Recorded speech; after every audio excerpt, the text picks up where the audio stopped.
Chers compatriotes, chers camarades de lutte, chers militants, nous ne pouvons pas nous adresser à vous à l'orée de cette nouvelle année sans nous sacrifier à la tradition des vœux. Nous vous présentons nos vœux de santé, de prospérité et de réussite dans toutes vos entreprises. Que cette année 2019 qui s'ouvre vous apporte le bonheur auquel vous aspirez dans vos foyers, dans vos familles et surtout dans notre cher pays, le Togo. Chacun de vous a pu suivre les derniers déroulements de l'actualité politique de notre pays avec l'organisation d'une parodie d'élections législatives auxquelles vous avez montré une fois encore votre hostilité. Vous avez boycotté massivement cette parodie d'élection et vous avez démontré à la face du monde que les forces démocratiques sont majoritaires au Togo.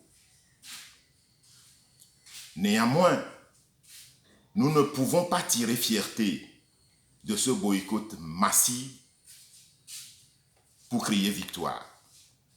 Parce que si nous le faisons, eh bien, nous ne serions pas francs et sincères vis-à-vis de vous. Et surtout, nous ne nous serions pas engagés dans la remise en cause nécessaire qui montrerait que notre lutte politique a subi un revers. Notre propos n'est pas celui d'un chef de parti politique ou d'un parti politique qui tente de se justifier après la participation à une entreprise collective. Notre posture est celle d'un combattant dont la position transcende le parti politique et qui veut proposer et contribuer à travers des idées dans la nouvelle phase de la lutte qui s'engage. Nous voulons faire des propositions. Face à la perspective de la relance de la lutte, nous voulons dire, par rapport aux marches, il est important que nous répondions à une interrogation. Les marches, nous connaissons leur efficacité. Ce n'est pas les marches que nous avons tout obtenues en ce qui concerne les espaces de liberté dans ce pays. Mais néanmoins, nous devons nous interroger. Que voulons-nous faire de nos marches?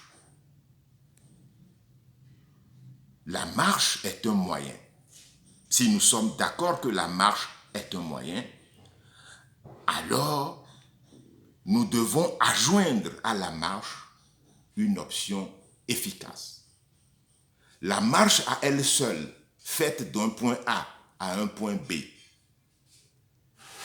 qui rassemblerait une foule immense pendant des années, ne nous permettra pas de faire partir la dictature.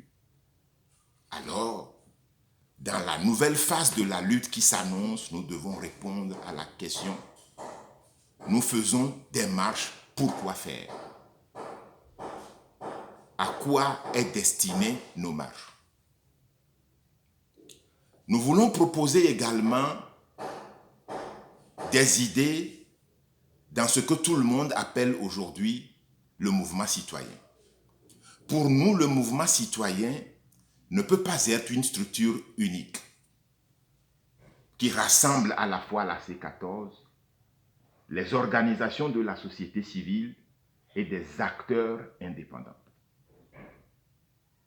Une telle structure unique serait une machine trop lourde à gérer, dans la mesure où chaque composante de cette structure a son mode de fonctionnement, a son idéologie, a sa conception de la lutte. Il est évident qu'il va y avoir des incompréhensions qui ne permettront pas à la lutte d'avancer et de pouvoir prospérer.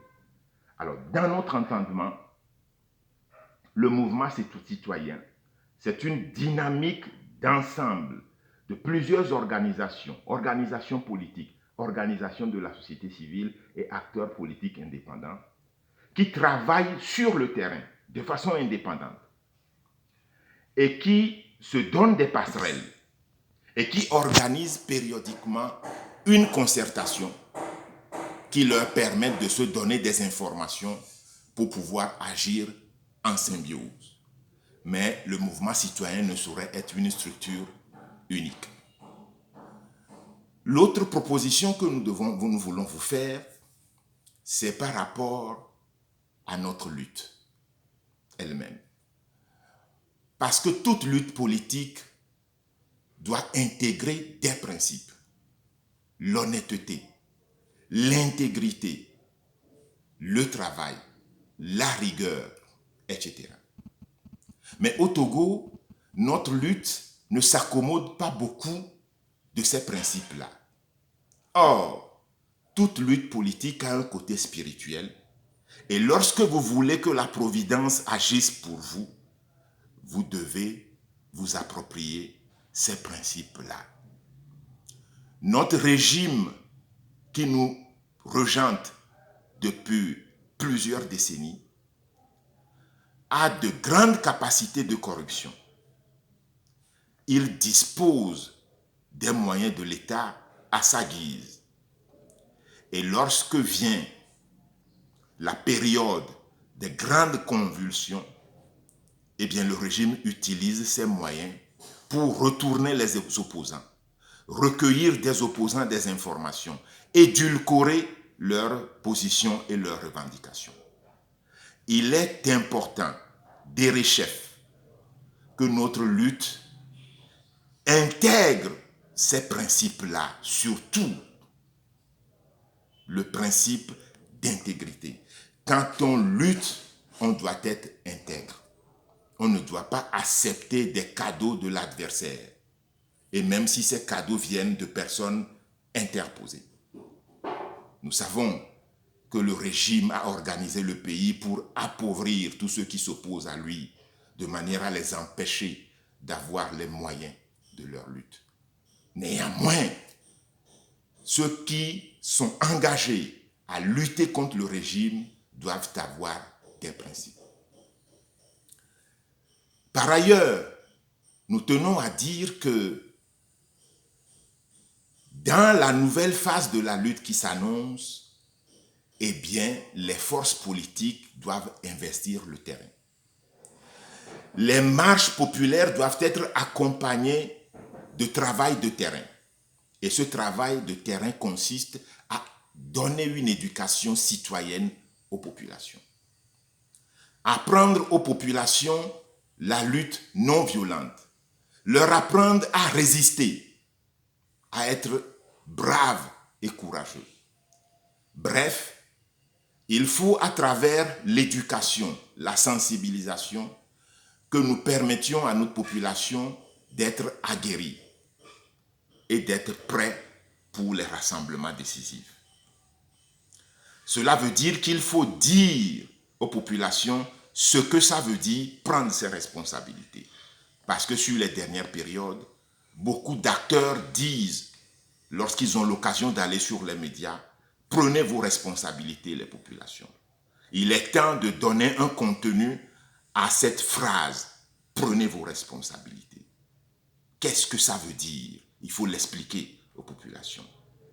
Alors, nous voulons dire simplement que pour que nous puissions gagner notre lutte, il faut que nous changions nous-mêmes.